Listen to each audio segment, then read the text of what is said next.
At exactly 5:47 a.m., as dawn breaks across the Persian Gulf, the ocean looks calm, almost too calm.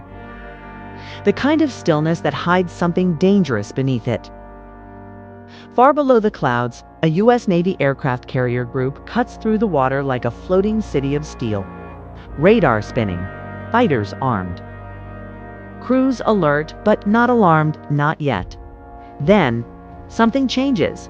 6 blips appear on the carrier's radar screens. Fast. Low altitude.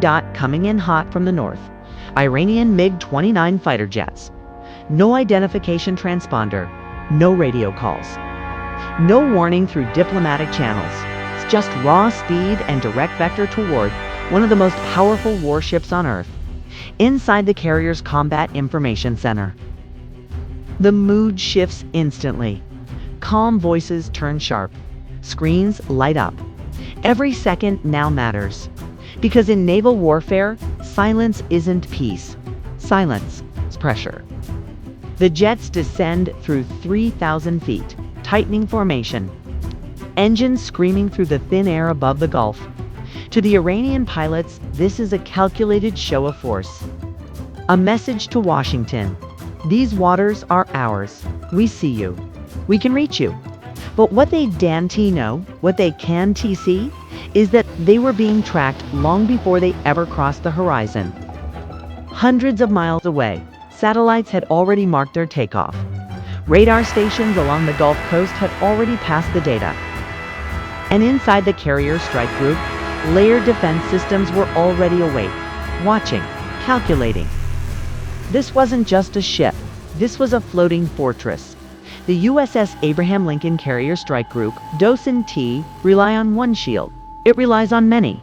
Aegis-equipped destroyers, electronic warfare aircraft, airborne early warning systems, and fighter patrols circling high above like invisible guardians. And now, all of them are locking onto 6 incoming jets moving at combat speed. But here's the terrifying part. At this distance, a mistake, a misinterpreted maneuver, or a nervous trigger pull could start a war. Not tomorrow, not next week, but right now. Inside the carrier, fighter pilots are already running to their jets. Deck crews move with machine precision, launching aircraft into the sky within minutes. Missiles are armed, fire control radars warm up, yet no one fires, not a single shot. Instead, something colder happens. The U.S. Navy doesn't respond with aggression. They respond with confidence. High above the Gulf, American F/A-18 Super Hornets rise into the air, climbing fast, slipping into perfect intercept positions. Not rushing, not panicking, just positioning. The message is silent, but devastatingly clear. We see you. We are ready. Try something as the Iranian MiGs close in. Their pilots finally spot the escorts. 2 American fighters shadow each jet, matching speed, matching altitude, staying just outside missile range, close enough to warn, far enough to avoid escalation. No radio threats. No missiles, just pressure. It's the most dangerous kind of chess game played at Mach speed. Thousands of feet above the sea with lives and geopolitics hanging in the balance.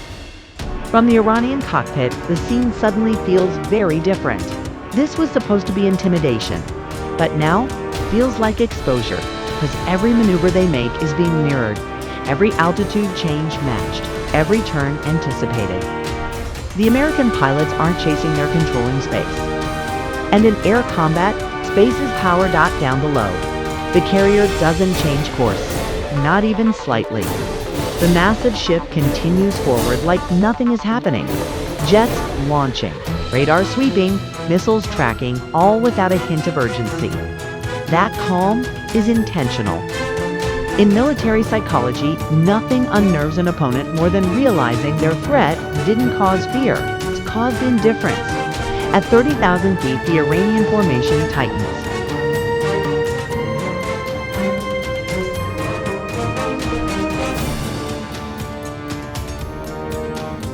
For half a second, the world holds its breath. American pilots tense. Fire control systems go live. Commanders prepare contingency orders. One wrong move now, and the first missile of a regional war could leave its rail. but a DOES in single quotes too. Instead, the US fighters move closer, not threatening, not retreating, just close enough to say, this ends now. The Iranian jets hesitate. Fuel is burning fast. The carrier group isn't reacting. No warning shots, no radio challenges, no emotional response, just dominance, wrapped in silence. And that's when it clicks. This isn't a standoff. This is containment. The Americans never intended to fight. They intended to outclass, because modern naval warfare isn't about firing first. It's about making sure the other side knows they'd lose if they did. Inside the Iranian cockpits, pilots now see something else. A layered defense architecture surrounding the carrier like an invisible dome. Radar from ships below, fighters above, surveillance aircraft farther out. Missile systems tracking every movement. They realize something chilling. They're not approaching a ship, they're approaching a system. A system designed not just to win battles, but to prevent them. There's several tense minutes, minutes that feel like hours. The lead Iranian jet banks hard to the east, then another dot, then all 6 dots without a word, without a signal. They break formation and turn back toward Iranian airspace.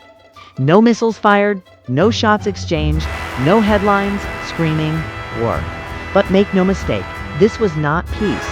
This was dominance, executed without violence. Back on the carrier, operations return to normal. Fighters land. Radar returns to steady sweeps. Deck crews reset for routine cycles. But commanders know exactly what just happened. Iran tested the perimeter, and the perimeter held, because what stopped those jets wasn't missiles.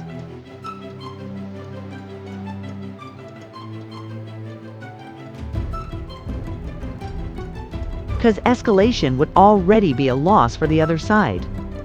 In military history, the most powerful moments aren't always explosions. Sometimes they're silences. And this silence echoed across the Persian Gulf louder than any bomb ever could. Because 6 fighter jets dove toward a nuclear-powered supercarrier and turned away, without a single shot fired. Not because they were weak, but because they suddenly understood something terrifying. They weren't in control. They never were.